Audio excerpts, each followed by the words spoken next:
Ahí me parece que ahora sí ya estamos, ¿cierto? Sí. Muchas gracias. Va. Entonces, mil disculpas, algunas fallas técnicas, pero ya estamos grabando también para esta sesión. Espero se escucha bien. Es nuestra tercera sesión. Les doy la bienvenida a todos y cada uno de ustedes. Vamos a llegar a la mitad de lo que es más o menos el contenido de nuestro seminario. Vamos avanzando y vamos cubriendo cosas que van abriendo otras áreas que necesitamos visitar para empezar a esclarecer esto que yo le decía, a mayor claridad, mejor será todo, Entonces, vamos a pasar con la sesión del día de hoy. Pues el día de ayer, así otra vez a grosso modo, en resumen, hablábamos de Dios, de la esencia de Dios, y es un tema muy importante, sobre todo con respecto a las cuestiones de las ideas que tenemos de Dios, ¿sí? Yo hablaba así de manera súper rápida de tres sistemas distintos que siempre funcionan de la misma manera, ¿sí? Siempre funcionan, como todo sistema funciona de la misma manera. Primero, Dios siempre es bueno, ¿sí? Y todo, absolutamente todo lo que Él hace es bueno, siempre. No, eso no cambia nunca, ¿sí? Entonces hablamos de eso, de que Dios, la esencia de Dios es ser bueno. Después hablamos centrándonos en el pasaje del profeta Oseas y tratamos de desmenuzar, de encontrar, de rascarle a este pasaje. ¿Por qué es que perece el pueblo de Dios? ¿Por qué sufre? ¿Por qué irá al destierro? ¿Por qué sufrirá una desgracia terrible? Y en Oseas 4:6 nos dice que esto pasa por falta de conocimiento. Y de alguna manera esta falta de conocimiento sucede por la irresponsabilidad de los sacerdotes, que les tocaba comunicar esto y no lo han hecho. No lo han hecho. Se han dormido en sus laureles, no lo han hecho. Y por culpa de unos, ahora sí que se cumple esto, y por culpa de uno pagan otros las consecuencias. ¿Sí? Porque nadie les enseñó, entonces se apartan de Yahvé, se van con otros dioses, los sacerdotes no hacen su trabajo, y en todo el pueblo está lejos de Dios, y sí, eventualmente sufrirá las consecuencias de esto. Hablamos que la revelación, ¿sí? Esto que nos da a conocer Dios de cómo es y cómo funciona y cómo actúa, es progresiva, va de menos a más, va poco a poco.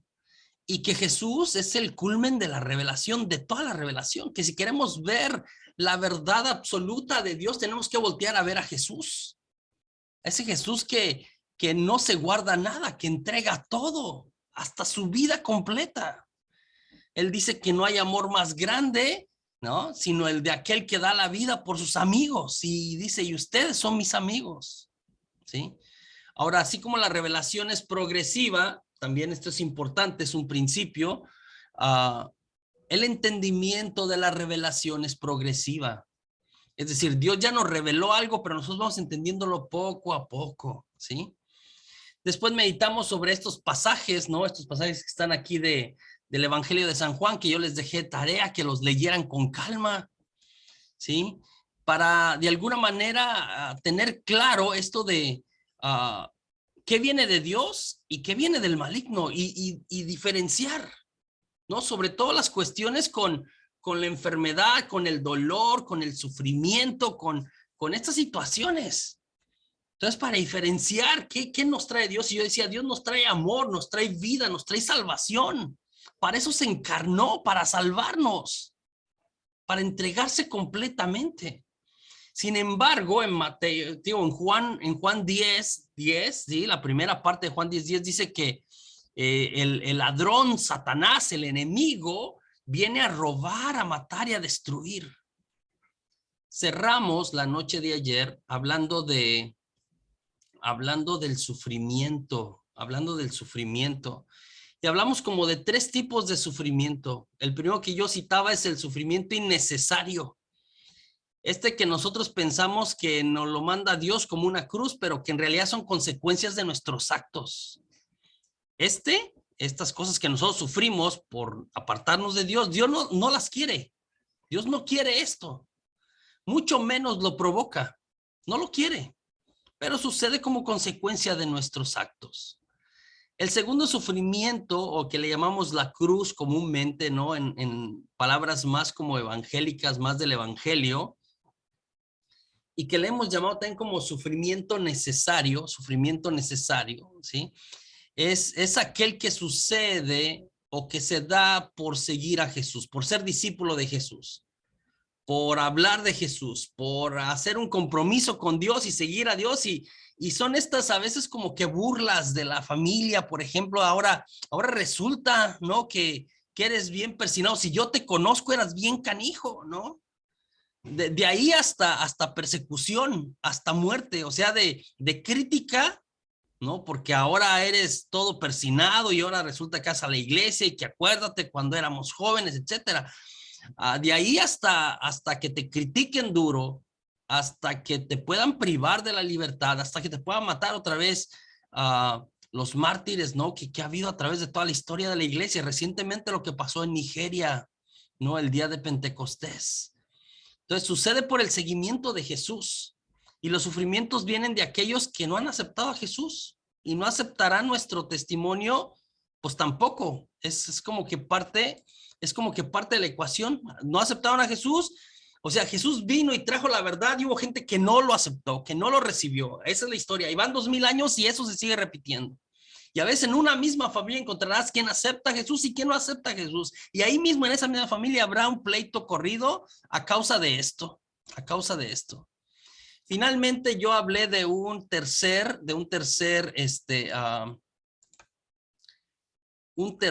sufrimiento que es misterioso, que es decir, no hemos descifrado entra ¿cómo se llama? Y el documento del Papa Juan Pablo II sobre el sufrimiento habla de el sufrimiento como el que padece Job, que no se había portado mal, que no está viviendo consecuencias. Si alguien viene y le hace daño, por supuesto, o el de Tobías, ¿sí? Que se queda ciego de repente y era un hombre justo y enterraba a los muertos y estaba con Dios, ¿no? Tobías. O el del ciego de nacimiento, que le preguntan, ¿quién pecó, tú o tus padres? ¿O quién pecó para que estés ciego? Porque había esta idea, ¿no? La cuestión de la retribución en el pensamiento del Antiguo Testamento, como te portas bien, Dios te bendice, te portas mal, Dios te castiga. Esta idea de la retribución. Le dicen al ciego, ¿quién pecó? Porque para que estés ciego hiciste algo mal. Y no pecó nadie, dice Jesús. Es un sufrimiento misterioso. El mismo Jesús muriendo en la cruz, ¿sí? El mismo Jesús muriendo en la cruz es parte de este sufrimiento misterioso.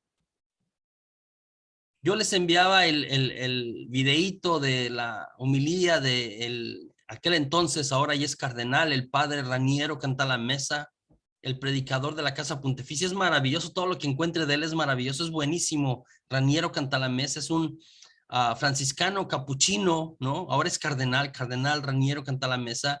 Es el predicador de la Casa Pontificia.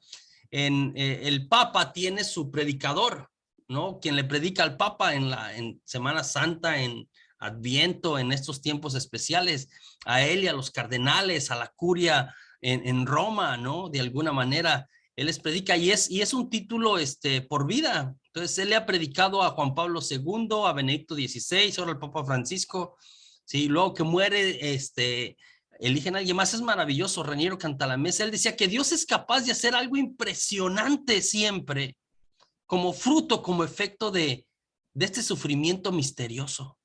Es capaz de hacer eso. No lo provoca tampoco, nunca lo provoca, nunca lo manda. ¿Sí? En el libro de Job, que así como que al final, como cuando dicen, no, pues Dios te mandó esto, es como que Dios termina así como que no entiende nada, como que yo no mando esto. Hablamos del sufrimiento, ¿no? Como otra vez, nunca viene de Dios, nunca viene de Dios. El día de hoy vamos a hablar del ser humano, Y sobre el ser humano, ¿no? Otra vez, dijimos que otra vez la esencia, lo esencial del ser humano, ¿sí? Vamos a escribirlo en estos 4 puntos. De hecho, El padre Josefo Semácula, yo he cambiado unas cosas aquí, él le llama los 4 puntos cardinales, mete otros, yo cambié así como que vamos a hablar del ser humano como tal, ¿no? Como tal. Cosas que están en el catecismo, cosas que nos enseña la tradición católica sobre qué nos reveló Dios mismo sobre nosotros mismos, la esencia, qué es el sistema del ser humano, y el centro, el corazón, ¿no? Entre varias cosas interesantes que vamos a meditar el día de hoy sobre el ser humano, el corazón es que el hombre siempre decide, que el hombre es libre, ha sido creado libre, con inteligencia, con amor para buscar a Dios, pero libre finalmente. La cuestión del libre albedrío es central, es muy importante, ¿sí? Siempre decide, el ser humano siempre tiene en sus manos, ¿no? Su destino completo, siempre lo tiene en sus manos. Es su propia decisión, ¿sí? Entonces, yo he agregado, ¿no? A los 4 puntos cardinales que menciona el padre Josefo, he agregado la cuestión de la imagen de Dios, ¿no? Él menciona el poder de las palabras como uno de los puntos y yo he mandado este poder de las palabras al día de mañana, porque el día de mañana vamos a hablar de las maldiciones y cómo Satanás toma las maldiciones. Yo lo he mudado al 4 tema y mañana vamos a hablar de esto, de las maldiciones y de las bendiciones también se puede hablar, pero vamos a hablar de las maldiciones. Entonces, 4 puntos hablaremos, ¿no? En latín se dice imago Dei, ¿no? Imagen de Dios. En latín está en el catecismo, el segundo punto dice corpore et anima unus, que el ser humano. El tercero es que es interdependiente, que es social, que está vinculado, que está conectado, que está relacionado, que no es individual, y finalmente libre albedrío. También tocaremos eso el día de hoy, Entonces, estos 4 puntos, ¿no? Imagen de Dios, el ser humano, el hombre, la mujer, el ser humano. Han sido creados a imagen de Dios. El ser humano está compuesto de cuerpo y espíritu y iremos como repasando, profundizando cada uno de estos. El ser humano es interdependiente. El ser humano tiene libre albedrío, ¿sí? Entonces, estos 4 puntos de lo que podemos llamar la antropología teológica. El ser humano, su naturaleza, su esencia. ¿Qué nos hace ser humanos? Esto nos hace ser humanos a nosotros, ¿sabes? Y nos diferencia de otros seres, ¿no? Nos diferencia de los ángeles, nos diferencia de las plantas, nos diferencia de otras cosas. El ser humano, esto le hace ser humano, ¿sí? Entonces, la primera parte, el primer punto es que el ser humano es imagen de Dios, es imago Dei. Esto está en el Catecismo de la Iglesia Católica, en el numeral 354. Sí, describe en 4 características que nos referimos ¿a qué nos referimos cuando decimos que el ser humano ha sido creado imagen de Dios? ¿Sí? ¿A qué nos referimos? Entonces, es importante. Cuando entendemos esto de la imagen de Dios, ¿sí? En nosotros, en el ser humano, esto significa que tu vida, mi vida, tiene un propósito, un significado, un sentido, porque Dios te creó para ser como Él mismo, como Dios mismo. Somos imagen de Dios. Nosotros nos parecemos a Dios, eso quiere decir imagen de Dios. Nos parecemos a Dios. No Dios se parece a nosotros, porque alguien a veces, en ocasiones, voltea la cosa. No es que Dios se parece a nosotros, es que nosotros nos parecemos a Dios. Entonces, imago Dei significa que tu vida tiene un valor en sí misma, un valor intrínseco, no simplemente por quién eres como persona, como individuo, sino por quién es Dios, como Dios nuestro. Cuando hablamos de imago Dei, de imagen de Dios, significa que nuestra vida es sagrada. Nuestra vida es sagrada, porque Él ha impreso su imagen en cada uno de nosotros,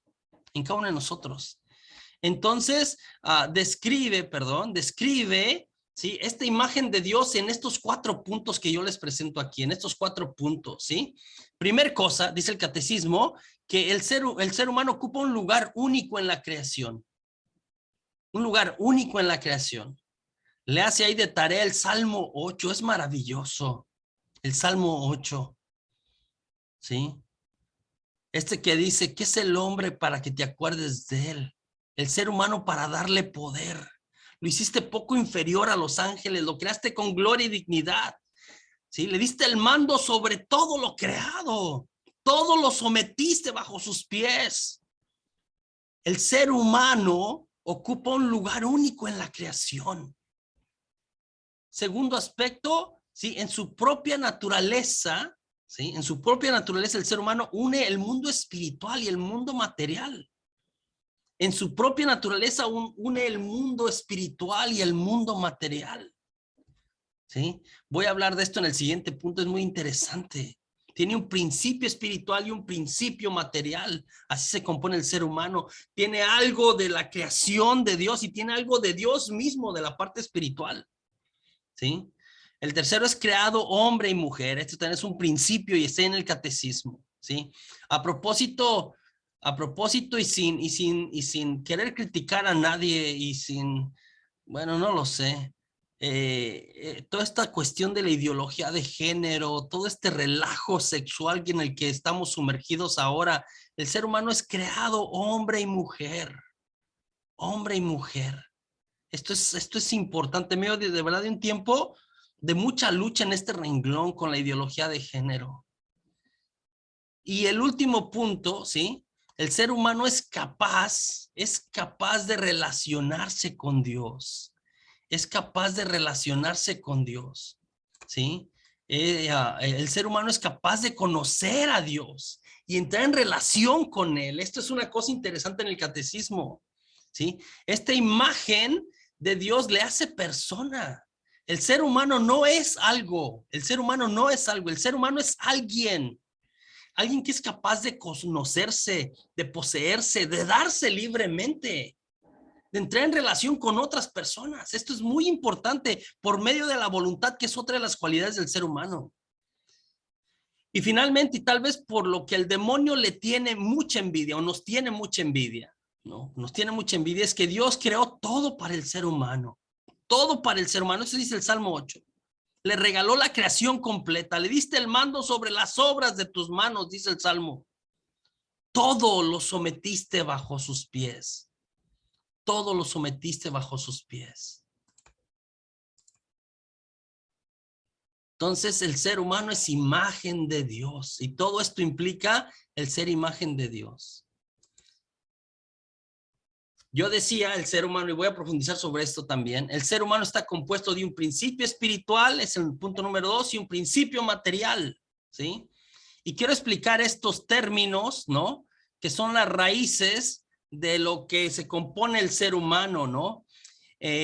Alma, lo que nosotros decimos, voy a decir una cosa importante porque vamos a hablar de una dicotomía o una tricotomía, si el ser humano está compuesto de 2 partes o de 3 partes, porque luego en la Biblia hay algunos pasajes que dice que el hombre está compuesto de cuerpo, alma y espíritu, y dividen la cuestión del alma y la cuestión del espíritu, ¿sí? Alma en hebreo es nefesh en hebreo, ¿sí?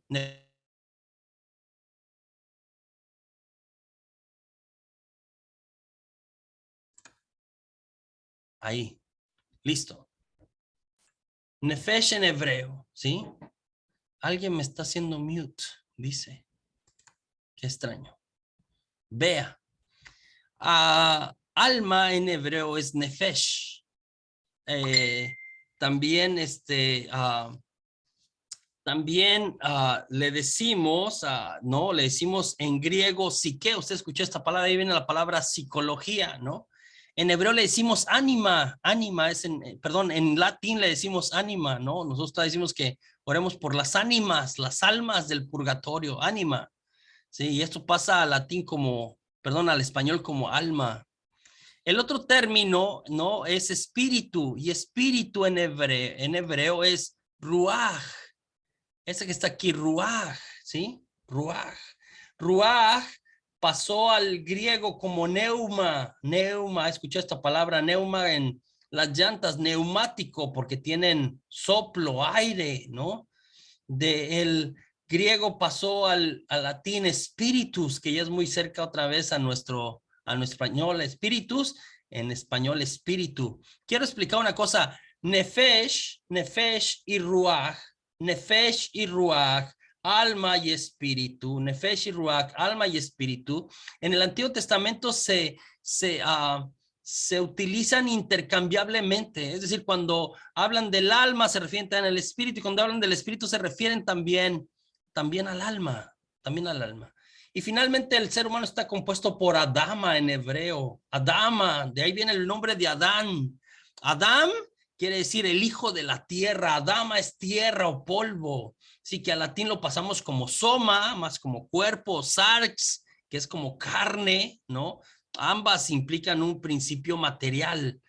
En latín decimos corpore, que es muy cerca al español de cuerpo. Entonces el hombre está compuesto de cuerpo y alma, o cuerpo y espíritu. Puede ser el uno o el otro. Puede ser el uno o el otro, ¿sí? Es importante esto.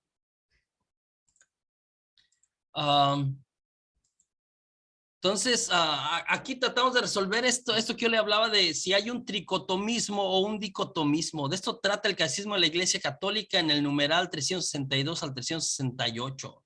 ¿Sí? Yo le decía otra vez que al examinar el uso de alma, nefesh, ¿sí? Y espíritu, ruach, ¿sí? Podemos ver que son usadas de manera intercambiable en la Biblia.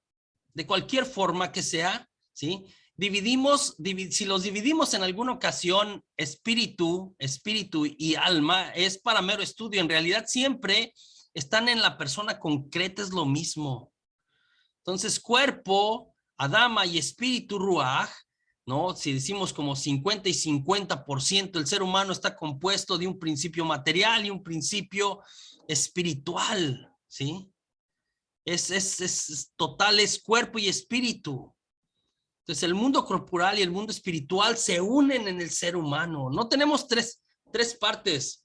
La teología católica sostiene que tenemos dos partes o dos principios.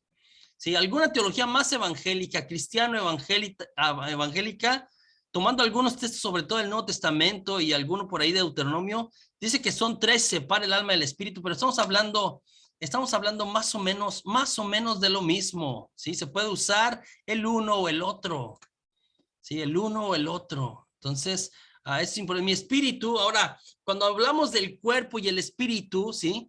Son dos principios importantes. Y los dos son importantes, y los dos son buenos también, porque luego ponemos carne o cuerpo y pensamos como es algo malo. Y nosotros decimos que Dios creó, permítame un segundo. Permítame un segundo, disculpe.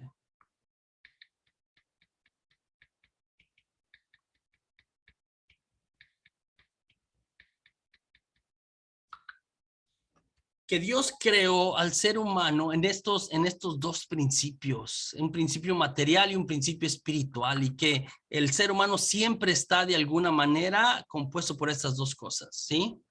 Y estas dos cosas, estos dos principios, cuerpo y espíritu, están súper conectados. O sea, ahorita estamos hablando de ellos, ¿sí? Por separado, por mero estudio, pero en realidad el ser humano, usted y yo somos una sola cosa, ¿sí? Somos un ser que está compuesto de estos dos principios, pero al final están profundamente conectados, no los puedes separar, ¿sí?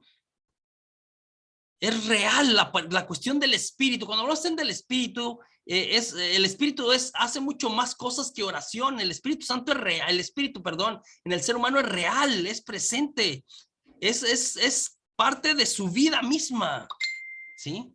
Es parte de su vida misma. Lamentablemente, de las cuestiones espirituales casi no sabemos ahora mucho del cuerpo. Vivimos en una cultura del cuerpo.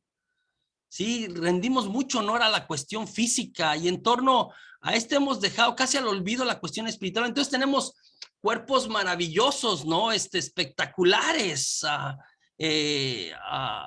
impresionante, pero espíritus raquíticos, ¿no?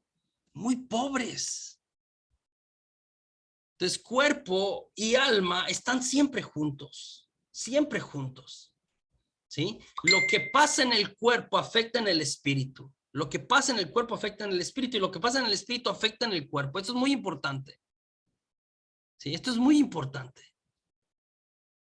Lo que pasa en el uno afecta en el otro. El hombre es creado, imagen y semejanza de Dios y es querido por Dios, ¿no? Entonces el espíritu y la materia no son dos naturalezas unidas, no son dos naturalezas, sino que su unión constituye una única naturaleza, la naturaleza humana. Dice el 364 del Catecismo de la Iglesia Católica. Por consiguiente, no es lícito despreciar la vida corporal. Digo porque hubo por ahí, sobre todo en los 70s y para atrás y en algunos siglos en la historia de la iglesia, esta idea como que y era por una influencia medio platónica del cuerpo es malo, el espíritu es bueno, el cuerpo es malo. Hubo como que esta idea por ahí que circuló en nuestra teología o en nuestra manera de entendernos a nosotros mismos. Un medio maniqueísmo también, que también San Agustín en el siglo IV atacó, que otra vez el cuerpo es malo, medio platónico, neoplatónico, y el espíritu es bueno. El 364 dice, por consiguiente, no es lícito despreciar la vida corporal, sino por el contrario, tiene que considerar su cuerpo bueno y digno de honra, ya que ha sido creado por Dios y ha de resucitar en el último día. En el 362 dice que el alma designa lo más íntimo del ser humano. Es el principio espiritual del ser humano. Sí quiero que quede como bien sentado y que entienda esto lo más posible. Ay, Dios, es que es muy importante. Muy importante. Lo que pasa en el cuerpo, ¿sí? Afecta en el espíritu. Lo que pasa en el cuerpo afecta en el espíritu. Lo que pasa en el espíritu afecta en el cuerpo. Viceversa, ¿sí? Entonces, por eso el ministerio de la liberación y de la sanación van muy unidos. Uno es más en la parte física, emocional, y otro es más en la parte espiritual. Van unidos, ¿sí? Van unidos. Entonces, es importante que entendamos esto,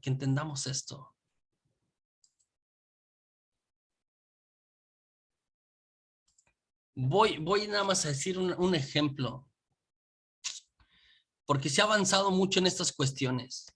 Usted ha escuchado hablar del trauma, ¿cierto? El trauma, el término trauma, y se aplica en varios niveles. Pues se aplica, por supuesto, a nivel psicológico, ¿no? Que tuviste una experiencia negativa, fuerte, violenta, que era demasiado para ser tomada, y entonces cargas con esto.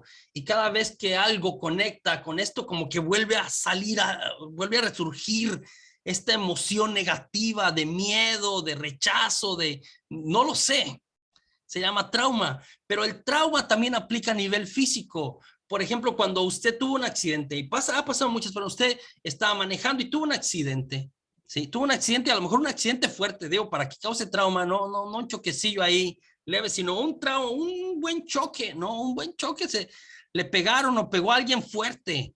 Y entonces pues tuvo que parar en el hospital, se quebró un par de costillas, no sé, que se golpeó ahí o se abrió la cabeza aquí un poquito, se hizo una cortada, le suturaron, etcétera, el cuello a lo mejor, ¿no? Alguna de las vértebras le quedó mal. Y entonces estas cuestiones que pasan físicamente, pues usted va al doctor y ya le cosen acá, le acomodan la costilla, le ponen por ahí algún remiendo, se la conectan otra vez, no dejan un tiempo para que sane, le enderezan la mano y pasan algunos meses y después le dan terapia para que empiece a mover la mano también, que a lo mejor se haya golpeado, etcétera. Y eventualmente la parte física sana, literalmente sana, se restaura. Sí, ya no está rota la costilla, ya no hay una abertura aquí, ni ningún tipo de situación física, pero el trauma permanece. Hay gente que se sana físicamente, pero el trauma permanece, es decir, hay personas que después de tener un accidente no vuelven a manejar. O si vuelven a manejar, manejan con miedo. A eso se le llama trauma otra vez. Lo que pasa en el cuerpo afecta en el espíritu. Pero lo que pasa en el espíritu también afecta en el cuerpo. Cada vez nos hemos dado cuenta que muchas cuestiones, muchas enfermedades físicas, muchas veces tienen que ver con cuestiones emocionales o espirituales. Gente que está enferma físicamente, o sea, físicamente con problemas estoy pensando, de cáncer a veces, problemas de dolores de cabeza, de migrañas, con problemas de gastritis, con problemas, y que la raíz de eso es un problema emocional o un problema espiritual. Se han hecho estudios ya, ¿no? En Japón de atender la parte espiritual de los pacientes, de los enfermos de alguna cuestión física, atender la parte espiritual por medio de orar por ellos, hablarles de Dios, etcétera. Y se ha descubierto que cuando atiendes la parte espiritual, la persona se sana más rápido. ¿Por qué? Porque están conectados. Lo que pasa en el cuerpo afecta en el espíritu. Pero lo que pasa en el espíritu afecta también en el cuerpo. Afecta también en el cuerpo. Por eso, y mañana hablaré también de esta cuestión. Cuando hablemos de las cuestiones de las relaciones sexuales, de las relaciones insanas, de las relaciones enfermizas en nuestra vida. Si a veces pensamos, no, y voy a hablar con más calma de eso, que, bueno, pues fue un, va a sonar medio feo que diga esto yo, pero fue un rapidín, ¿no? Ahí me acosté con aquella mujer, ¿no? No, o sea, no hubo nada emocional, ¿no? Es decir, decimos, fue como que ni siquiera me supe su nombre, ¿no? Y otra vez es que la persona es la persona siempre y la persona es toda siempre. Entonces, aunque tú crees que hubo nada más un intercambio físico, sexual, ¿sí? Meramente de deseo, en realidad hay una conexión de las almas ahí, hay una conexión espiritual. Hay una conexión espiritual. Vamos a hablar de eso mañana porque hay que romper con esas conexiones que a veces hacemos y pensamos como que no pasó nada. Estoy hablando hasta cuestiones se acostumbraba antes que los papás llevaban a los hijos varones a debutarse, a que se hicieran hombres. Y lo llevaban con una prostituta, que la prostituta ya se había echado como a 100 de todo el pueblo o más. ¿Sí? Y cuando tú tienes relaciones, y esto habla el padre el padre Josefo Semácula, cuando tienes relaciones con alguien, o sea, se unen las dos personas, se comunican en todos los sentidos, no solamente en sentido físico, también espiritual. Entonces, mañana voy a hablar de los demonios que traiga cargando la otra persona se comunican también. Por eso es importante renunciar a estas cosas. Lo que pasa en el cuerpo afecta en el espíritu. Y lo que pasa en el espíritu afecta en el cuerpo. Afecta en el cuerpo. Sí, gente que pues era bien loco de cuando era novio y andaba echando competencia de a ver quién tenía más relaciones con más muchachitas y luego se casa y se compone y busca a Dios y su matrimonio no funciona y su vida sexual no funciona y no funciona y no funciona. Y es otra vez, está conectado, está atado a sus relaciones anteriores. Hay que romper con eso. Voy a explicarles mañana con calma cómo hacemos esa parte.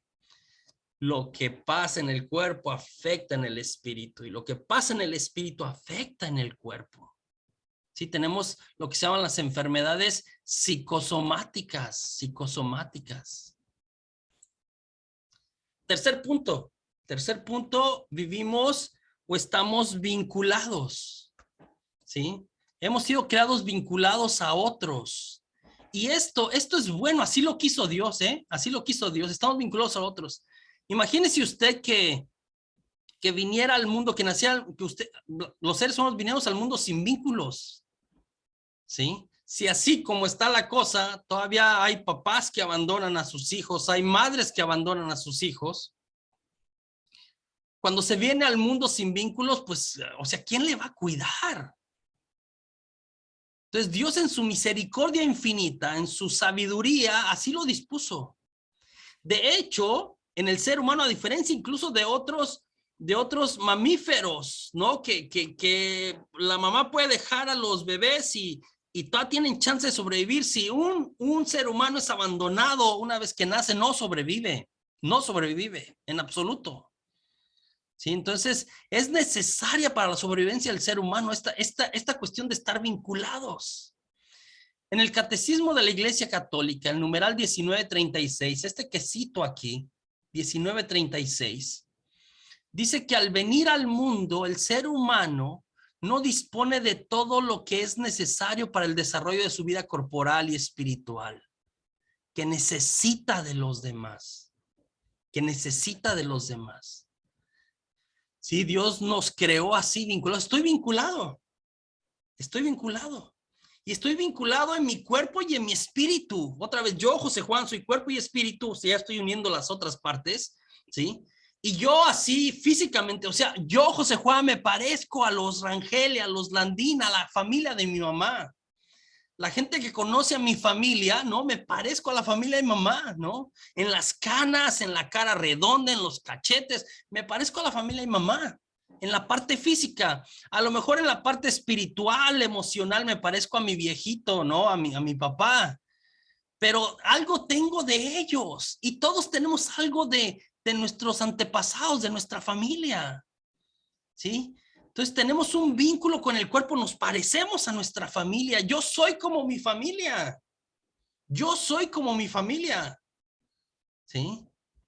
Aunque vivimos en un mundo así de mucho individualismo, ¿no? De como que cada quien. En realidad, toda la construcción de mi persona, de su persona, está relacionada con de dónde viene usted, de su familia, del lugar donde nació, del lugar donde creció, del lugar donde se desarrolló. Nuestra persona habla de nosotros, de nuestros orígenes, ¿sí? Habla de quiénes somos, física, espiritual, hasta cómo nos expresamos culturalmente, ¿no? Yo soy del Bajío, ¿no? En México, de la zona del Bajío, al centro del país, de Guanajuato. Y entonces, pues, me expreso muchas veces como los de Guanajuato, aunque ya, pues, hay gente que me ha dicho que tengo mi acento bien dañado, ¿no? Porque, pues, voy a Mérida y se me pega el yucateco, ¿no? Se me pega hablar yucateco. Estuve en Chiapas hace muchos años, varios meses y, no, pues, ya hablaba chiapaneco también. Se me pega el chiapaneco, ¿no? Pero en realidad otra vez mi persona habla de mi familia, de mí, de quién soy, de dónde vengo, de dónde vengo. Entonces, estoy vinculado espiritualmente, físicamente me parezco a mi familia. Escúcheme bien, esto lo vemos, esto por los sentidos lo percibimos, ¿sí? Por los sentidos percibimos. Yo, José Juan, estoy vinculado, tengo un nexo, una conexión física con mi familia, me parezco a ellos. Pero yo también tengo un nexo, una conexión con ellos a nivel espiritual. Si estoy vinculado espiritualmente con mi familia, no solamente somos carne, ya había mencionado esto. ¿Sí? Entonces, y esto es bueno que lo entendamos en este seminario porque el viernes vamos a orar. Y por este vínculo que tenemos, esto que yo le estoy hablando, este vínculo es que somos parte de la familia. Yo soy mi familia. Por este vínculo es que podremos usted y yo, ¿sí? Hacer algo por todo nuestro sistema. Por todo nuestro sistema. Entonces, otra cosa importante, usted no solamente es miembro de su familia, también es dueño de su familia. Explico esto. Usted no solamente es miembro de su familia, es dueño de su familia. ¿Sí? Y esto, el ser dueño, nos habilita para el día que hagamos la oración poder cortar las cosas, los acuerdos que se han hecho con el maligno. Yo pertenezco, soy miembro de esta familia, pertenezco a esta familia. Entonces, lo que pasa en esta familia me afecta a mí, porque soy miembro de esta familia. Si alguien en mi familia la riega, me afecta a mí. ¿Sí? Pero si yo hago algo, yo afecto a mi familia. En ese sentido, también soy dueño. Entonces, soy miembro, soy parte de lo que alguien más hace, sobre todo pues, si mi papá hace alguna cosa, me afecta a mí directamente, mi mamá afecta directamente. Pero si yo hago algo, afecto también a los demás. En ese sentido, también soy dueño. Somos nosotros, no soy nada más yo, José Juan. Somos nosotros, estoy vinculado. ¿Sí? Entonces, el día que hagamos oración el viernes, le diremos a Satanás, nosotros te invitamos. Aunque haya sido mi bisabuelo el que cometió alguna cosa que hizo que Satanás entrara en nuestro sistema familiar. Nosotros te invitamos, nosotros los Valdeses te invitamos. ¿Sí? Pero hoy y ahí me pongo como dueño también. Yo, José Juan, cancelo todos esos acuerdos, que se han hecho en mi vida familiar, en mi árbol genealógico. Yo los cancelo en el nombre de Jesucristo. ¿Sí? Y el demonio, el mal espíritu no tiene otra opción más que salir. Así como alguien le dio como, sí, hizo un mal, hizo un pecado o invitó directamente al demonio a nuestra vida familiar en algún momento, así yo también, y él vino y entró y tomó posesión y causa daño, y ha causado daño y sigue causando daño a mi familia. Yo digo, en el nombre de Jesús, te vas y se tiene que ir. Se tiene que ir. Varias de las decisiones más fundamentales de mi vida se tomaron por otros. ¿Sí? Varias de las decisiones más importantes de mi familia las tomaron mis padres. ¿No? Ricardo Arjona, este cantautor guatemalteco, muy famoso, ¿no? Compuso por allá al inicio de su carrera artística una canción que se llamaba Jesús Verbo no sustantivo.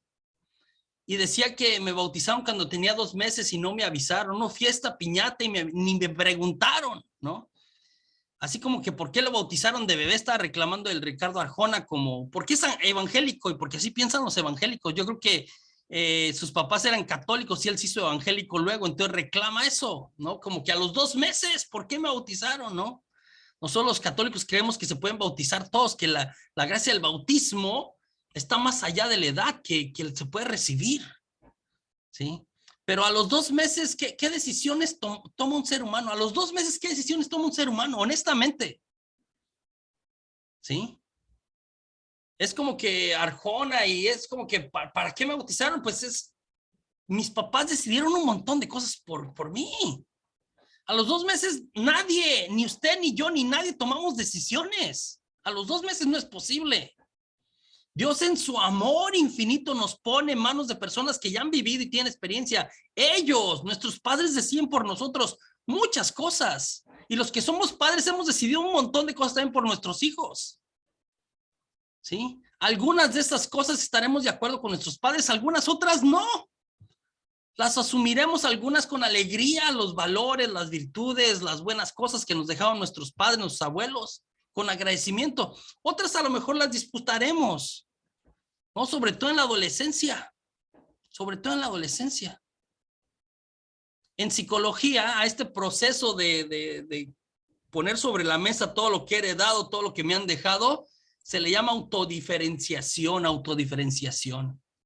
Es decir, yo, José Juan, veo todo lo que he recibido, ¿no? De mis antepasados, a eso se le llama en psicología, y separo y digo, me quedo con esto y con esto no. A ese proceso, ¿sí? Se llama autodiferenciación. Aún haciendo el proceso, nunca podemos negar la existencia de que cargamos con estas cosas buenas y cosas malas. Eso lo vamos a encontrar en el genograma en la segunda parte de la clase del día de hoy, que voy a hablar con mucha más calma, pero quiero cerrar con el último punto, antes de ir al descanso. El cuarto, el libre albedrío. Miguel Ángel, ¿no? Y puse esta imagen de la creación que está aquí. Si ve la mano de Dios es esta de aquí, ¿no? El fresco es esta de aquí, y la mano del hombre es esta de aquí. Entonces, Miguel Ángel en la Capilla Sistina, ¿sí? Pintó de esta manera como este encuentro entre Dios y el hombre. Dios nos creó libres. El dedo del ser humano puede tender a tocar el dedo de Dios o puede no tender. Lo pintó Miguel Ángel intencionalmente de esta manera para resaltar nuestro libre albedrío. Esta es una de las bendiciones más grandes que Dios nos concedió al crearnos. No somos robots, no somos marionetas. Sí, somos libres. Pero otra vez, esta que es una gran bendición, también se puede convertir en una gran maldición si es mal usado la libertad, el libre albedrío. Es también el punto de todas las miserias que tenemos los seres humanos, ¿no? Las malas decisiones de unos y de otros. Entonces, este es como que el centro de de todo lo que estamos hablando de alguna manera, de la creación misma. Jesús vino a la tierra porque de lo creado, lo más grande estaba acá, el ser humano con su libertad. No conocer a Cristo es catastrófico. Lo más importante se encuentra ahí. Jesús se hace carne, se hace como nosotros. Entonces, ¿cómo es y cómo funciona esto del libre albedrío? ¿Sí? ¿Cómo funciona? Yo puse aquí una frase, mire, que es importante, ¿sí? Esta frase de aquí. Nada ni nadie va a entrar en mi vida sin mi permiso. Nada ni nadie va a entrar en mi vida sin mi permiso. El ser humano es libre totalmente, ¿sí? Libre de buscar a Dios o libre de... Ni Dios omnipotente, Dios lo puede todo, pero no puede, nunca va contra el libre albedrío. Nunca va contra el libre albedrío. Ni Dios omnipotente puede romper esto. Así nos creó y lo respeta hasta el final. Ni Satanás con todas sus artimañas tampoco puede con esto. Si nosotros lo rechazamos, no tiene otra cosa más que irse. No tiene otra cosa más que irse. Entonces, ni nada ni nadie va a entrar en mi vida sin mi permiso, ni el mismísimo Dios omnipotente. En primera de Timoteo capítulo 2, versículo 4, dice: Dios quiere que todos los hombres se salven y lleguen al conocimiento de la verdad. Esto es lo que Dios quiere. Dios quiere que todos los hombres se salven y lleguen al conocimiento de la verdad. Él quiere que todos. ¿Se van a salvar todos? ¿Sí? Jesús vino, padeció y murió por todos. Jesús murió por todos. Para que todos tuvieran salvación. Para que todos tuvieran vida de Dios. Sin embargo, como dijo San Agustín, esta frase de San Agustín: el Dios que te creó sin ti, no te pidió permiso para crearte, después te hizo libre. El Dios que te creó sin ti, no te salvará sin ti. El Dios que te creó sin ti, no te salvará sin ti, sin tu consentimiento. Y eso se puede aplicar a cualquier cosa. Es el Dios que te creó sin ti, no te sanará, no te curará sin ti. Necesita tu consentimiento, necesita tu fe. A veces en una misma casa, en una cuadra, vamos a ir en una misma casa, en una misma cuadra puede vivir un ateo y una santa. Alguien que rechaza a Dios y alguien que lo recibe con todo su corazón completamente en su vida. Puede ser que una cuadra después esté una iglesia, la santa entra a la iglesia y busca a Dios. El ateo pasa y viene y pasa y viene y no pasa nada. Para uno Dios está y para otro no. Eso lo decide cada quien. Sí, eso lo decide cada quien. Él está ahí, pero cada quien decide si toma en serio o no toma en serio a Dios. Entonces Dios respeta nuestro libre albedrío al 100%. ¿Sí? Habrá quien se salvará porque Él nos trajo la salvación, pero habrá quien se condenará por su propio pie. Dios quiere que nos salvemos, pero habrá quien se condene por su propio pie. Con el libre albedrío vemos la grandeza de Dios, pero si yo no quiero a Dios en mi vida, Él no va a hacer nada. Pero si sí lo quiero, Él va a hacer todo conmigo y por mí. En Lucas 18:8, Jesús lanza esta pregunta. Está hablando sobre orar siempre, buscar a Dios perseverantemente, es el pasaje.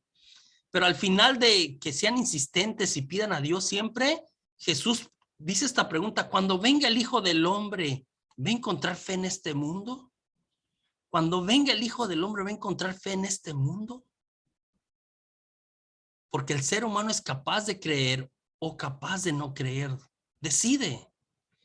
El Catecismo de la Iglesia Católica, ¿sí?, en los numerales 1730 al 1738 habla sobre esto, sobre la libertad y la responsabilidad. En la sección de la vida en Cristo dice que el hombre racional, ¿sí?, piensa, razona, y por ello es semejante a Dios. Fue creado libre y dueño de sus actos. San Irineo de León, en una de sus obras que se llama Versus Génesis, dice lo siguiente: Dios quiso dejarlo en manos de su propia decisión. Refiriéndose al ser humano, Dios quiso dejarlo en manos de su propia decisión. El Catecismo en el 1700 dice: por el libre arbitrio cada uno dispone de sí mismo. Por el libre arbitrio cada uno dispone de sí mismo. Entonces la libertad implica la posibilidad de elegir entre el bien y el mal, y por tanto de crecer en perfección o de flaquear y pecar. Entonces, todo acto directamente querido, si esto es lo que dice la moral católica, es imputable a su autor. Es un principio moral. Todo acto directamente querido es imputable a su autor, ¿no? Desde Caín en Génesis, en el 3:13, cuando mata a su hermano, hasta David cuando manda a matar al esposo de Betsabé, ¿no? De Urías, etcétera. Cada acto directamente querido es imputable a su autor. El Catecismo de la Iglesia Católica finalmente en el 1738 dice: la libertad no es algo meramente personal. La libertad no es algo meramente personal, sino que conlleva a los demás. No por ser libre puedo hacer lo que quiera. Es decir, a veces libremente hago cosas y siempre me llevo entre los pies. Mi libertad está limitada por la libertad de los demás también, de alguna manera. Vamos a ir a un descanso de 5 minutos y regresamos para hablar de la segunda parte del genograma.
Tristeza invadía su alma, se acercaba la muerte y no encontraba la calma, se sentía angustiada.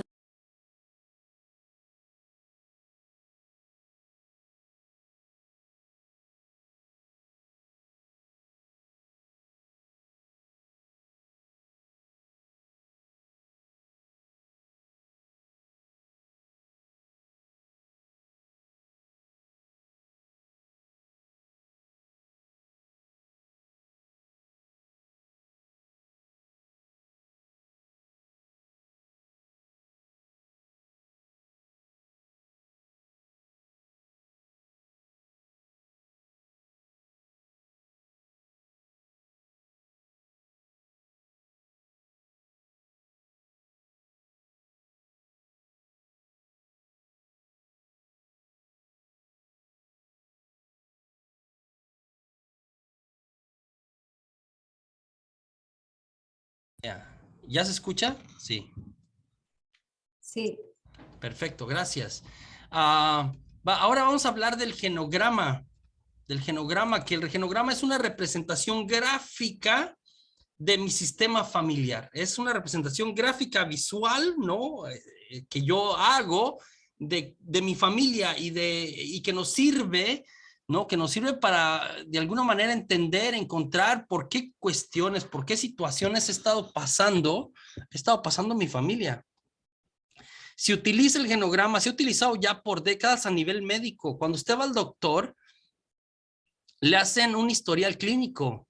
Entonces le preguntan, ¿no? Le hacen una serie de preguntas, tiene que llenar varias hojitas de si en su familia hay historia de enfermedades crónicas, qué tipo de enfermedades, si ha tenido cirugía, si ha habido cáncer, si ha habido esto, si ha habido lo otro, etcétera. Se hace un historial médico, ¿no? Ahora, con los avances de la medicina, ¿no? Con estos descubrimientos del genoma humano, usted con pues, sus propios genes ya le pueden también hacer un historial médico impresionante, todas las predisposiciones, ¿no? Genéticas que hay en su persona a nivel médico, ¿no? Las predisposiciones a cualquier tipo de enfermedad. A nivel psicológico también se empezó a utilizar bastante. Y a nivel psicológico, sobre todo, cuando usted va a terapia, ¿no? Así le empiezan a hablar como quién son sus papás, cómo se llevan sus papás, quién son sus hermanos, sus abuelos, para encontrar patrones de conducta, patrones depresivos, patrones de cualquier tipo, de violencia, etcétera, para tratar de encontrar a nivel psicológico también se utiliza esta herramienta bastante, ¿no? De hecho, casi siempre la primera sesión cuando usted va al psicólogo le hacen una especie de genograma, ¿no? ¿Quién es usted? ¿Quiénes son sus papás? ¿Cuántos hermanos tiene? ¿No? ¿Qué cosas hay en su vida familiar? Etcétera. Es una herramienta últimamente, ¿no? Otra vez con esto de la sanación familiar intergeneracional, se empezó a utilizar a nivel espiritual. Es decir, ¿qué cosas también a nivel espiritual hay en mi familia? ¿Para qué? Para cortar hábitos, patrones, enfermedades. A nivel espiritual, ataduras le llamamos, ¿no? Es el término que más se ha utilizado, que más utilizan mayoría de las personas que tratan sobre este tema, ataduras espirituales de su pasado familiar. Esta herramienta complementará y ayudará lo que trataremos en la cuarta puerta de acceso de Satanás. Nos ayudará bastante este genograma de lo que hablaremos el día de mañana. Cuando hablemos de las ataduras, voy a hablar de las ataduras. Nos va a ayudar, el genograma como herramienta nos va a ayudar bastante. Aquí le presento el genograma. Este es el genograma de Jacob. ¿Lo ve aquí? Esto está en la Biblia en Génesis. Es el genograma de Jacob. ¿Por qué sabemos que es el genograma de Jacob? Porque tiene dos cuadritos así como concéntricos. ¿Sí lo ve? Todos los demás ve cuadrito. Todos los hombres son cuadritos. Todos los que tienen cuadrito son hombres. Todas las que tienen ruedita son mujeres. Entonces en el genograma los hombres se representan con las mujeres con una ruedita y los hombres con un cuadrito, ¿no? Cualquier parecido con la realidad, pura coincidencia, ¿no? Los hombres cuadrados, ¿no? Entonces las mujeres un círculo, los hombres un cuadrito. Cuando sabemos de quién es el genograma, cuando hay dos cuadritos. Si fuera de una mujer hubiese dos rueditas. Si fuera el genograma de Lea, por ejemplo, fueran dos rueditas en torno a Lea. Es el genograma de Jacob que está aquí. Y le explico súper rápido los que han tomado cursos de Historia de la Salvación conmigo, Historia de la Salvación de alguna manera, o alguno de los cursos de Biblia, ¿no? Esta es la familia de Jacob y tenemos una generación, ¿no? 2 generaciones, 3 generaciones, 4 generaciones acá. En la parte alta tenemos a Taré o Teraj. Taré o Teraj, este es el papá de Abraham, del padre Abraham, del famoso padre Abraham, ¿no? El que tenía muchos hijos. Entonces, Taré, mire, le explico súper rápido, aquí lo voy a empezar a explicar algunos elementos del genograma.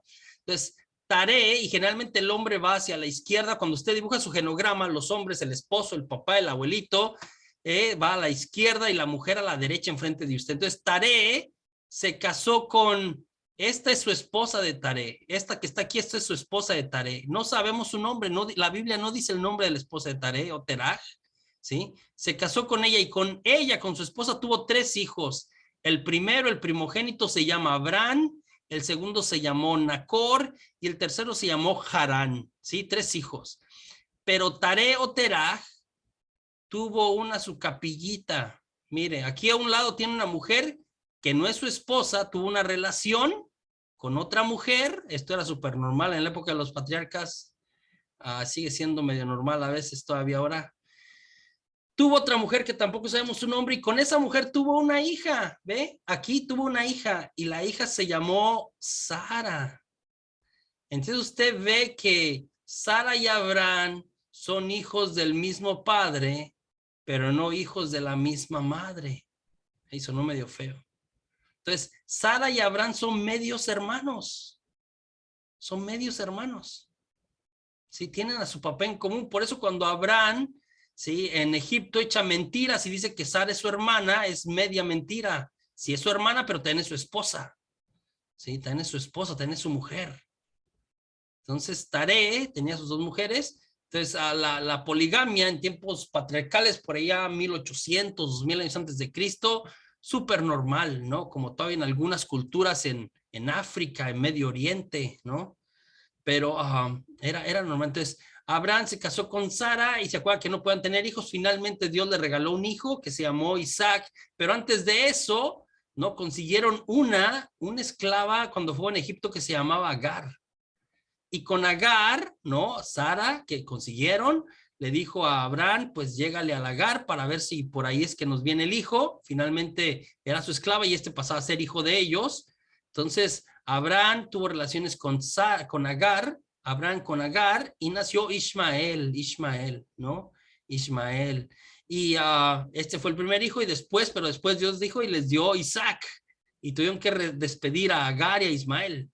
Aquí se habla que tuvo una tercera mujer, Abraham, que se llamó Chetura y que le dio otros 2, 4, 5 hijos, pero no tenemos sus nombres, ¿no? Entonces, la línea de la, nosotros creemos, los musulmanes creen otra cosa.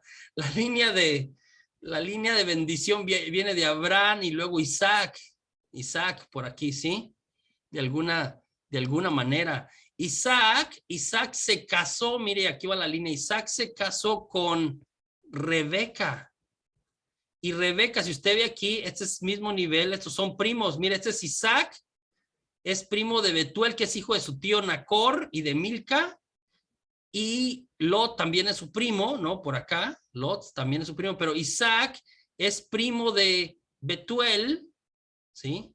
Y Betuel fue padre de Labán y de Rebeca. Entonces, la Rebeca es su sobrina, no en primer nivel, en segundo nivel, ¿no? La Rebeca es su sobrina, era súper normal casarse entre familias, ¿no? Entre la misma familia. Yo me acuerdo todavía allá en mi pueblo había ranchos que eran puros González o puros Pérez. Y, bueno, Isaac se casó con Rebeca. Aquí ve, sí, se casó con Rebeca. Isaac y Rebeca, aquí conté la historia, tuvieron 2 hijos, Esaú y Jacob. Nació primero, pero Jacob, listillo, tranza, eso quiere decir su nombre, el que agarra por el calcañal, le robó la bendición a su hermano. Jacob le robó la bendición a su hermano. ¿Sí? Aquí en Jacob, lo que estudiamos en este genograma, en el libro que yo lo abrí, es el depósito de mentira. Mira qué pasa. Abraham cuando va a Egipto echa mentiras y dice que Sara es su hermana, para que no lo maten.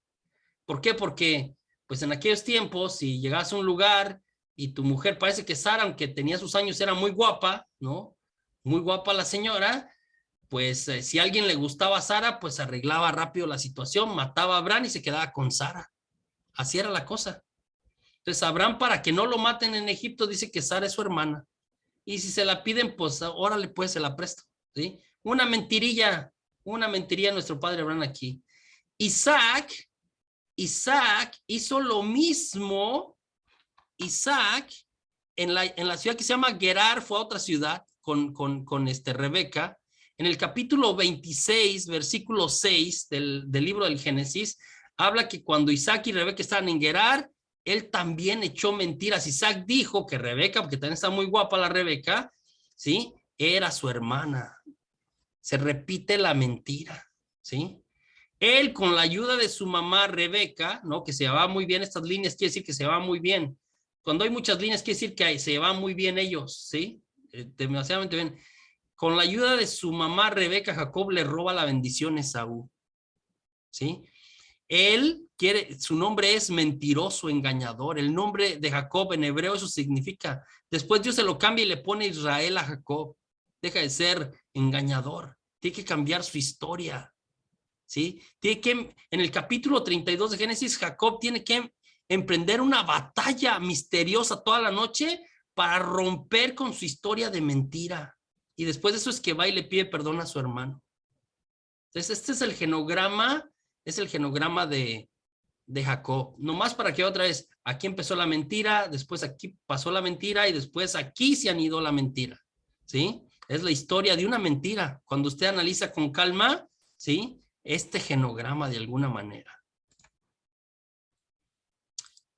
Luego aquí tengo un genograma más actual, no tan actual, pero más actual. Ojalá lo alcance a ver. Este es Eugenio, este es el genograma de Eugenio. Ya sabe por qué es de Eugenio, ¿cierto? Tiene 2 cuadrados. Todos los demás ve cuadrado, cuadrado, rueditas. Nada más Eugenio. Este es el genograma de Eugenio, ¿sí? Que vivió entre 1888 y 1953. Porque es medio actual, no tan actual. Eugenio, su papá se llama Santiago, ¿sí? Se llama Santiago y su mamá se llama María, ¿sí? Santiago, su esposa fue María. María tenía problemas de adicción a la morfina, aquí dice. Esto quiere decir, esta aquí quiere decir adicción a la morfina. Era una adicta en recuperación.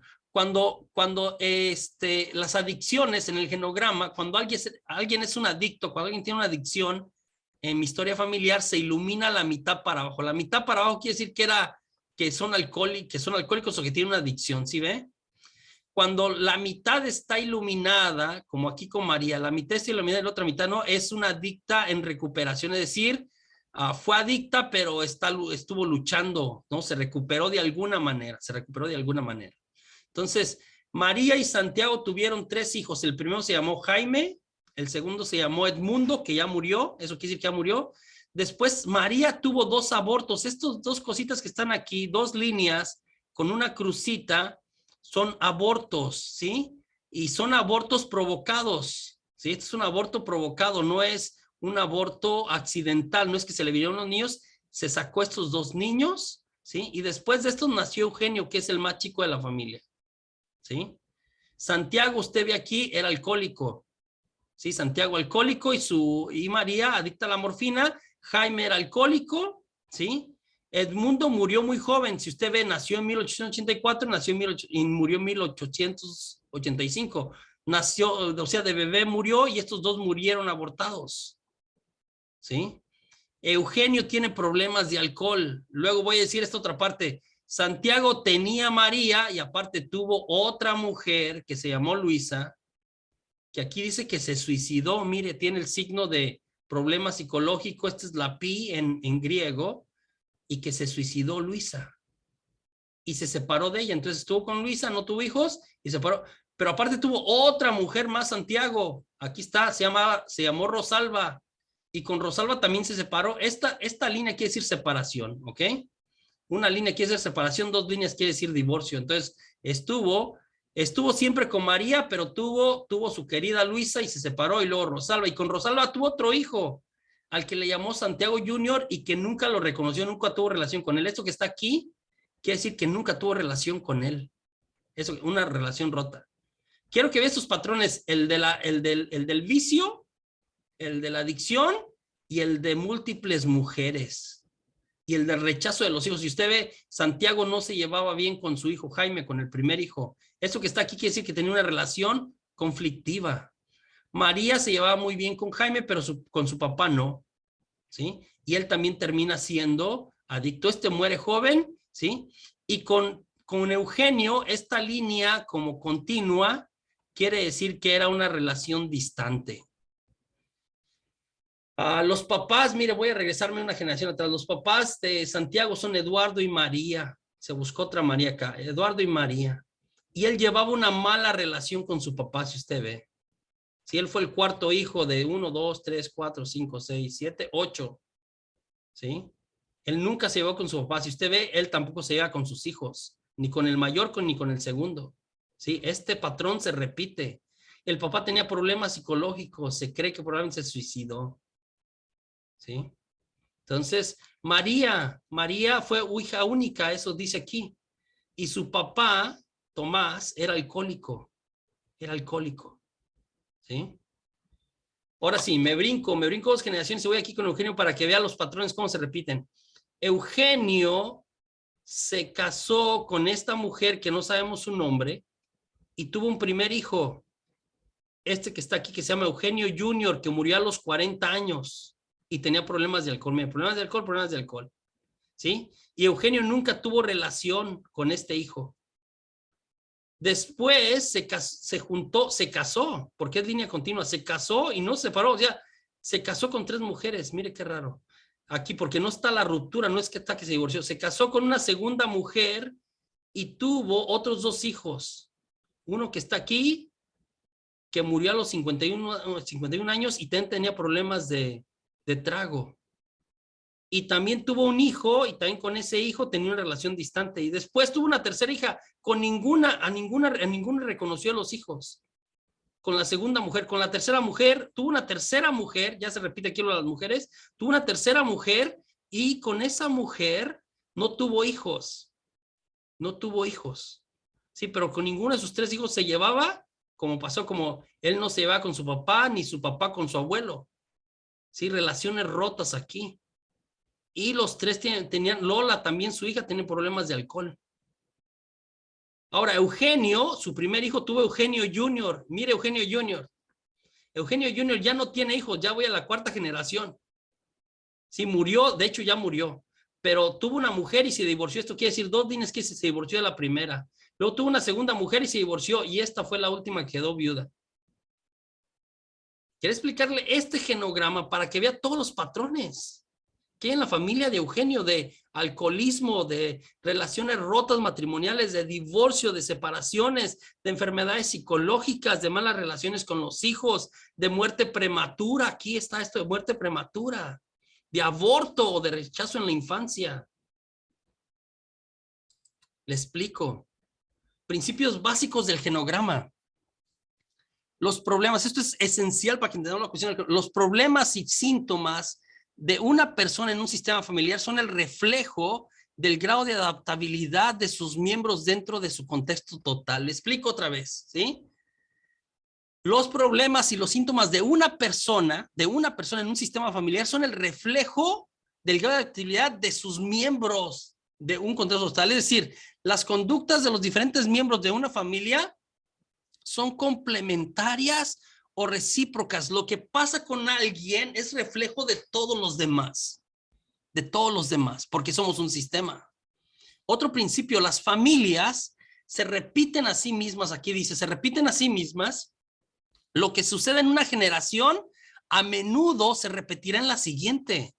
Es decir, las mismas cuestiones tienden a aparecer de generación en generación, a pesar de que la conducta pueda tomar, ¿sí?, una variedad de formas. Y yo puse este ejemplo de aquí de el abuelo, el papá y el hijo le está diciendo al abuelo, sí, padre, le confieso que no soy un buen ejemplo para mi hijo, y caminan igual, ¿no? Los 3, hasta el chiquitillo. Padre, le confieso que no soy un buen ejemplo para mi hijo, y el abuelo le contesta, hijo mío, perdóname primero tú a mí. Es decir, aquí empezó, lo pasó aquí, y si no lo corta nadie aquí continuará. Aquí continuará. Entonces, las familias se repiten a sí mismas, repetimos patrones, ¿no?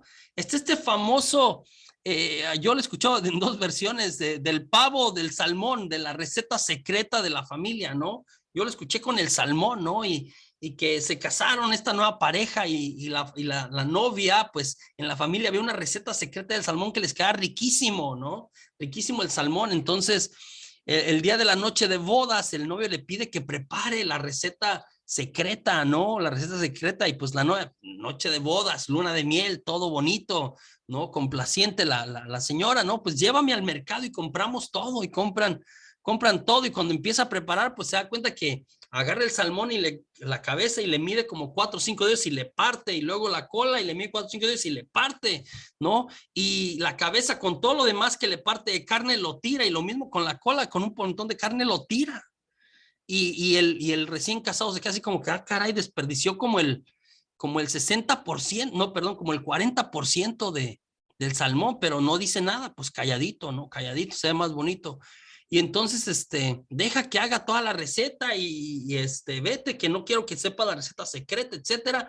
Al final le sirve el salmón y riquísimo, como lo hacía su suegra, su mamá, o sea, le quedó en el punto, ¿no? Y se lo come el salmón, y cuando se lo come es cuando hace la pregunta, porque si no, pues iba a quedar sin comer.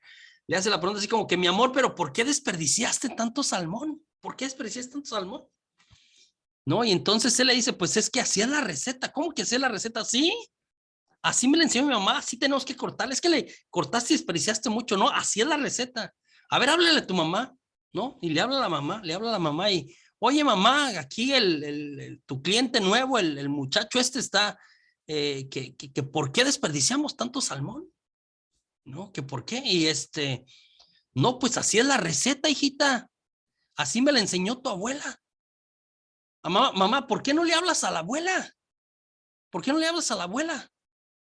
Para que nos diga por qué te enseñó así la receta. Y le hablan a la abuela, ¿no? Y la abuela contesta así como que, oye mamá, tu nieta está en luna de miel y le están preguntando de la receta del salmón y tú me la enseñaste así. ¿Por qué le cortamos 4 dedos después de la cabeza y 4 dedos después de la cola? No, pues es que hacía la receta, hijita, así me la enseñó tu bisabuela. O sea, la bisabuela, la abuela de ella, perdón. La bisabuela de la recién casada. Así me enseñó. Obras de Dios, la bisabuela estaba viva. Obras de Dios. Entonces, ¿no? Entonces, pues le dice así como que, pues háblale a la bisabuela.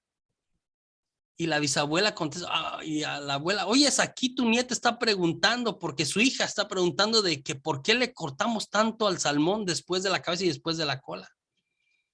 Y le dice, ay, hijita, la bisabuela, ay, hijita, pues es que en mis tiempos los hornos eran muy chiquitos y no cabía el salmón completo.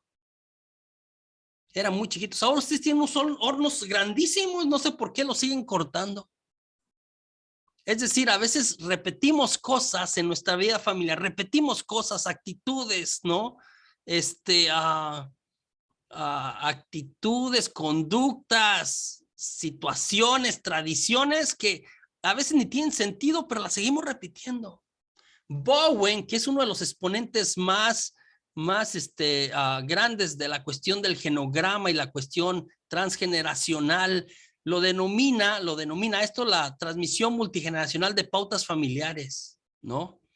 Y bíblicamente, pues lo encontramos en la Biblia donde habla que los pecados de los padres o la consecuencia de estos afecta hasta la 3ª y 4ª generación, que aparecen varios pasajes del Antiguo Testamento.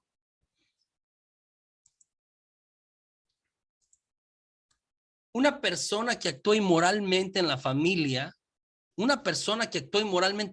regularmente afectará directamente dañando. Aquí tenemos este ejemplo, ¿no? Una persona que actúa, ¿sí? Inmoralmente en la familia, él le va a pegar a ella, ¿sí? Inmoralmente en la familia, regularmente afectará directamente dañando, a ella la está dañando, o indirectamente enseñando, a ella la está enseñando en la vida moral de los demás integrantes, ¿sí? Otra vez, la irresponsabilidad de un miembro de la familia perturba o afecta las tareas o responsabilidades de los demás. Lo que uno hace afecta a los demás siempre, siempre. Otro presupuesto básico del genograma. Los eventos recurrentes, y no los vea como aislados, eso es importante a la hora que analice su familia, su árbol genealógico. Los eventos recurrentes en cualquiera de las partes que forman la familia no deben ser vistos como algo aislado o pasajero, sino como eventos interconectados de un sistema. Es decir, esto está conectado con esto y esto con esto, están conectadas las cosas. ¿Sí? Entonces el genograma incluye sucesos nodales, críticos en la historia de la familia, en particular los que están relacionados con el ciclo vital. Es por eso que la historia familiar y los patrones de relación revelados en el genograma nos dan o ofrecen pistas importantes para encontrar, reconocer, aceptar y tratar aquellos problemas que se han desarrollado en nuestra familia, ¿Cómo hacemos un genograma? Le voy a enseñar así súper rápido. De cualquier manera, le voy a mandar un video para que, porque parte de la tarea del día de hoy, y sí es importante que lo empiecen a hacer entre el día de hoy, para tenerlo listo para el viernes, porque vamos a orar sobre los genogramas de cada quien, ¿sí? Yo le recuerdo otra vez, para ser hombre es un cuadrito, para ser mujer es una ruedita. Entonces, todos los hombres y las mujeres en nuestro árbol genealógico, hombres cuadritos, mujeres rueditas, ¿sí? Si usted es hombre y es el que es el principal, el sujeto principal, usted está haciendo su genograma, o sea, yo soy el sujeto principal de mi genograma, entonces 2 cuadritos. Si usted es mujer, 2 rueditas. Eso vamos a ver de que ese es usted, ¿sí? Es importante, ese es usted. Algunos símbolos que se usan, yo mencioné algunos en el genograma de Eugenio, ¿no? A separación, yo le dije separación, una línea. Cuando alguien se casó y luego se separó, sí, nada más separación, no se han divorciado, nomás separaron, sí. Esto que está aquí, que yo les explico, es matrimonio a los 22, él tenía 22 años cuando se casó con ella y a los 28 se separó, sí. La separación es la S a los 28. Y luego aquí tenemos otro ejemplo, es el mismo. Él se casó con ella a los 22, se separó a los 28 y se divorció. 2 líneas quiere decir divorcio. Se divorció a los 40. ¿Sí? Otros símbolos más. Una unión libre, yo ya le enseñé en el genograma también de Jacob y también en el de Eugenio. Una unión libre se pone así. ¿Sí? Una unión libre. Él está con ella o estuvo con ella, ¿no? Desde los 39 años. No están casados, probablemente algunas veces tiene su esposa, pero aparte tuvo una unión libre. O alguien de ustedes no se ha casado y vive en unión libre, así se pone. No estamos casados, ¿no? Vivimos en unión libre, así se pone. Este es un matrimonio múltiple. Ay, Dios santo, este hombre, lo voy a explicar. Este hombre que está aquí se casó con ella a los 55 años de él y se divorció de esta mujer a los 59. Y luego este mismo hombre se casó con esta segunda a los 60, un año después, y 10 años esta vez duró más, se divorció a los 70. Y luego este mismo hombre, después que se divorció se consiguió esta a los 80, ay carajo, a los 80, y ya se separó de ella a los 83. Y ya se anda buscando a su siguiente víctima. No, mentira. Entonces es un matrimonio múltiple, ¿no? Varias relaciones. Puede ser a veces que en las familias haya situaciones así. Cuando hay un embarazo, si algunos de ustedes, de los que están aquí, de las mujeres que están aquí, están esperando bebé, también se representan ya los bebés. Es decir, tiene 2 hijos y está embarazada, ya se representa el embarazo y se representa con un triángulo. La persona ya existe desde que es concebida. Si en su familia alguien muere al nacer y es niña, entonces hace una ruedita, mire, morir al nacer, hace una ruedita pequeñita y la cruza. Cruzar quiere decir muerte, que murió. Si fue niño que murió al nacer, ¿sí? Que luego había anterior, ¿no? Por las cuestiones médicas y que el doctor estaba lejos o las parteras y que se complicaba y que no había que en mi familia pues somos 7 vivos y 2 muertos y algunos era que se morían recién nacidos, ¿no? Recién nacidos. Entonces, muertos al nacer, niña, ruedita con crucita, niño, cuadrito con crucita. Abortos, otra vez, todos cuentan, tenemos que poner todo, incluso para sanar estas cuestiones y sanar incluso a estos miembros de la familia, como haya sido. Aborto espontáneo, ¿sí? Es decir, que se le vino, que no se lo provocó, es un circulito completamente negro. Aborto inducido, que se provocó el aborto, como yo le había mencionado, la mamá de Eugenio, que tuvo 2 abortos inducidos, una crucita, ¿sí? También lo ponemos ahí. Algunos símbolos que se usan en otros tipos de hijos, por ejemplo, un hijo adoptado también, si alguien ha sido adoptado, ¿sí? También es importante, siempre nos sale, otra vez, no, aquí no hay un vínculo sanguíneo, pero hay un vínculo emocional muy fuerte. Entonces, un hijo adoptado lo que se hace es se pone una línea continua, es un hijo adoptado. Hijos mellizos, 2 hermanos aquí que nacieron al mismo tiempo, pero no se parecen. 2 hermanos gemelos, o puede ser, yo tengo, mi hermano tiene un hijo y una hija, son mellizos y es un niño y una niña, ¿no? Mellizos. Gemelos son idénticos, ¿no? Se ponen las líneas y se juntan, son gemelos. Respecto a las relaciones, yo he hecho una relación muy estrecha, se llevaban súper bien, era impresionante, siempre andaban juntos, todo era muy bueno, una relación muy estrecha, buena, se ponen 3 líneas, una relación buena, una línea entre una persona y otra, una relación cercana, ¿sí? Entonces esta es muy buena, esta es buena, ¿sí? 2 líneas, una relación excelentemente buena, muy estrecha. Luego hay gente que se junta mucho, pero sí hace mucho daño. Esta es una relación, ¿cómo se le llama? Codependiente. Están ahí siempre, pero siempre están peleando. Es muy estrecha, pero conflictiva. ¿Sí? Siempre están juntas las hermanas, pero siempre están peleando. O esta hermana con mi mamá, siempre están juntas, pero siempre están peleando. Cuando hay una relación conflictiva entre los esposos o entre los hijos o entre los hermanos, esta es relación conflictiva. Otra vez, quiebre es, se dejó la relación. No, yo se lo enseñé. Relación distante, no, ya había hecho puntos o una línea continuada. Una línea continuada. Los hijos, ¿sí? Los hermanos van de izquierda a derecha, de mayor a menor. Este es el hermano mayor y este es el hermano menor. Entonces, cuando, por ejemplo, aquí es papá y es mamá y tuvieron 5 hijos, el primero fue hombre, el mayor, y luego 2 hijas, y luego otro hijo, y luego la hija menor es una mujer, ¿sí? Entonces, hombre a la izquierda, mujer a la derecha, y luego los hijos van en orden debajo de los papás, de izquierda a derecha, de mayor a menor, de mayor a menor.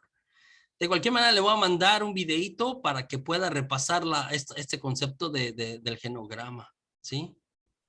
Entonces, después acá arriba, por ejemplo, si este fuera el genograma de este de aquí, se le ponen otro cuadrito aquí, y este es como, este soy yo, por decir alguna cosa, ¿sí? Y después acá arriba, se le pone, perdón, estoy viendo acá, entonces, si este fuera yo, ¿no? El cuarto de la familia, aquí le pongo 2, entonces izquierda, derecha, mayor a menor. Entonces, aquí sería yo, pondría otro cuadrito. Sí, para dibujar a mis abuelitos, de aquí sacaría una línea para arriba a mi papá, para acá para arriba a mi abuelo y para acá para arriba a mi abuela paterna. Y otra vez una línea de mi mamá, abuelo materno, ¿sí? Abuela materna, ¿sí? Si estos ya se casaron, les pone la relación. Si tienen hijos, también, ¿sí? Ay, Dios. Vuelvo a presentarles el genograma ahí de Eugenio. ¿Para qué vamos a hacerlo el genograma? Otra vez, es sobre todo para encontrar aspectos descriptivos de las personas. No es nada más dibujar a las personas de, soy mi papá y mamá y tuvieron tantos hijos. No, tenemos que tener aspectos descriptivos de cada persona. Buscar patrones de conducta, ¿sí? Reales, no se invente cosas reales.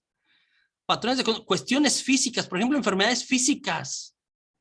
Sí, cáncer, me ha tocado familias que todos los hombres mueren de paro cardíaco a cierta edad, ¿no? Problemas del corazón en la parte generalmente sucede más en los hombres.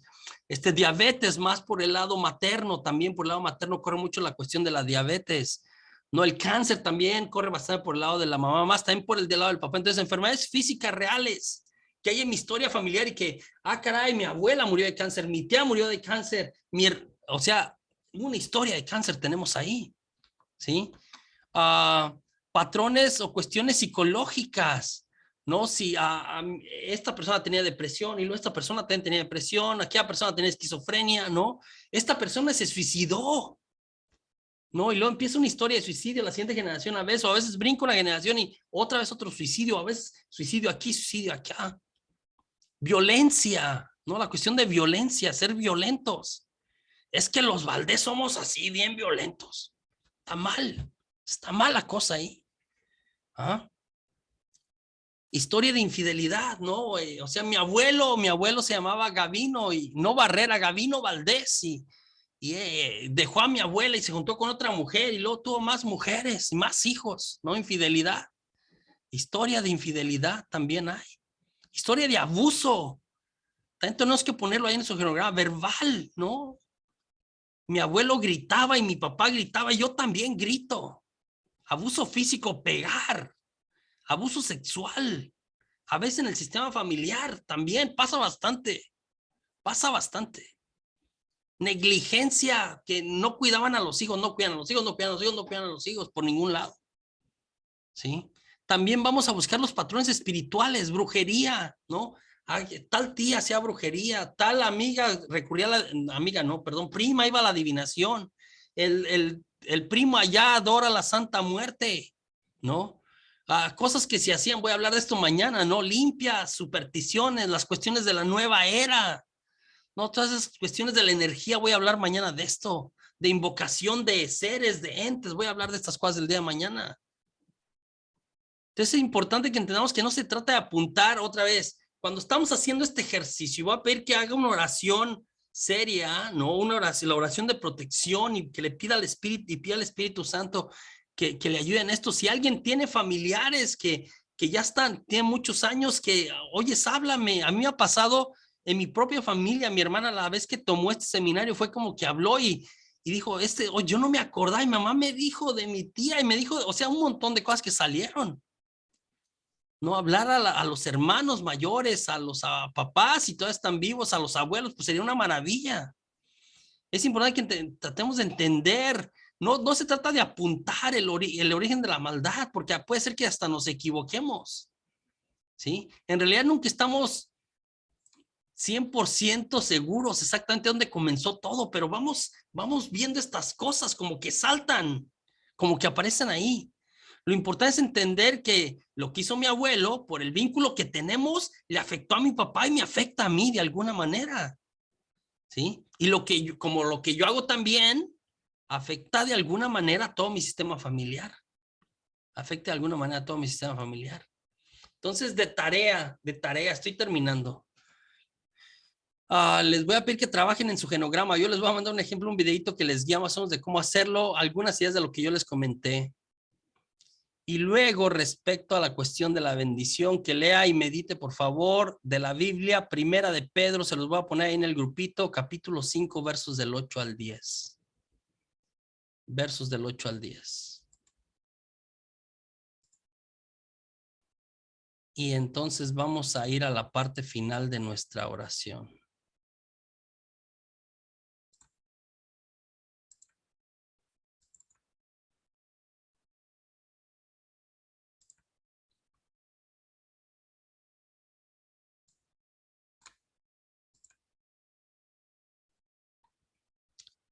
Déjeme, se la comparto.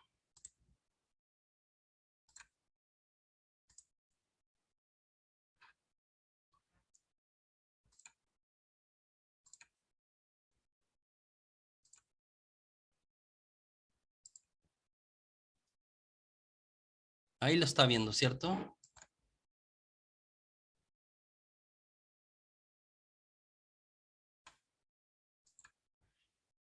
Vamos a terminar en el nombre del Padre, del Hijo, del Espíritu Santo. Amén. Y decimos juntos, amado Señor Jesús, gracias por compartirnos tu maravilloso ministerio de sanación y liberación. Gracias por las bendiciones que has derramado hoy sobre mí y sobre toda mi familia. Gracias por las sanaciones que has hecho y las que seguirás haciendo. Entiendo que la enfermedad y todo mal provocado por el maligno son más de lo que mi humanidad puede soportar. Por eso te pido que me limpies de cualquier tristeza, pensamiento negativo, desesperanza o cualquier otra cosa que no venga de ti, que se me haya adherido mientras participaba en esta sesión. Si he sido tentado al odio, la impaciencia, la lujuria o a cualquier otra cosa, límpiame esas tentaciones y reemplázalas con amor, gozo y paz.